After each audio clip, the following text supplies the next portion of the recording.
Tickets for Taylor Swift's Eras Tour will no longer be put on sale. That was supposed to happen today. Apparently, the pre-sale, they sold 2 million tickets. Crash Ticketmaster, Crash Live Nation, and everything like that.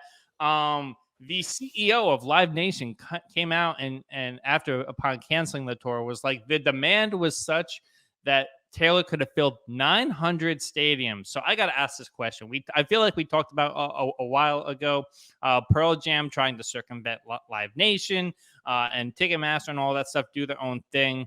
If the demand is there for Taylor right now like this, do you think she could do the Eddie Vedder idea and actually see it through?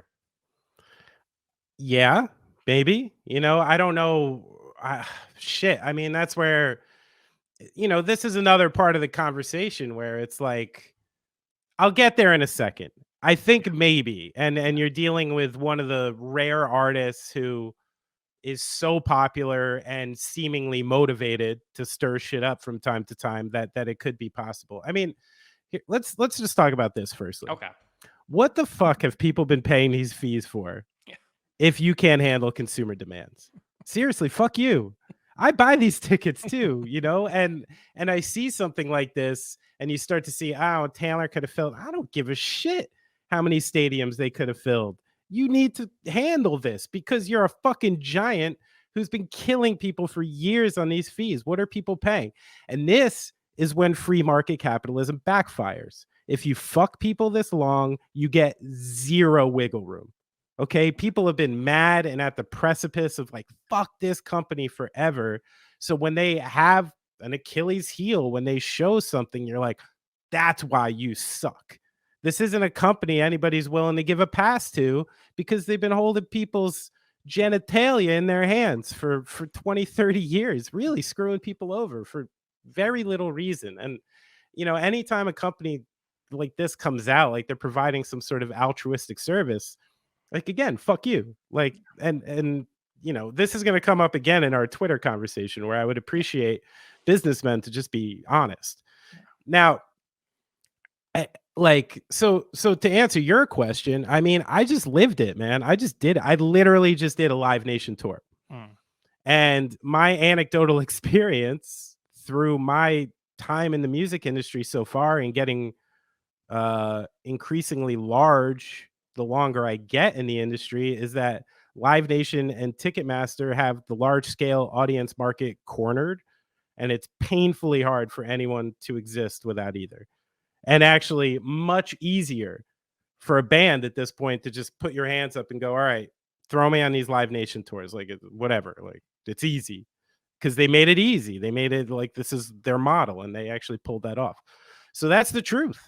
So like the investigations into monopoly like behavior and shutting out anything remotely independent, sure, get into it. You know what I mean? Because it's the truth. And I think the problem people like me run into is like, I would love to see somebody play hardball with Ticketmaster or Live Nation. I don't have the ammo, the firepower, the backing, the anything. I'm a drummer in a nominally successful rock band. You know what I mean? And like, if I want to survive, like literally feed my kids, I got to go on these tours, and I am not personally responsible for booking every room, every show, every deal. You know what I mean? This is the kind of thing, like, if you want to exist in the world peacefully and happily, you have to let people do their jobs who apparently know how to do their jobs. And when it keeps coming up into this, it's like, these are your two options. One will go like this. This is the post-COVID time where bands don't have a lot of money. Bands do not have wiggle room right now. Like this is the least wiggle room that an artist has ever had, probably. Really successful, good bands are going on tour right now and coming home with nothing. So like, what are people supposed to do? And that's where I would love to see. And in this case, I like seeing more of the onus on the corporate side of this than the artists themselves, because I think we're kind of stuck inside of this monopoly as well. It kind of seems like, what we talk about when you give up a little bit of something for convenience. And we talk about this with social media. You're giving up, Mhm. up your data. And we talk about this with, a bunch of like the finance and tech stuff that we've gotten into in the past.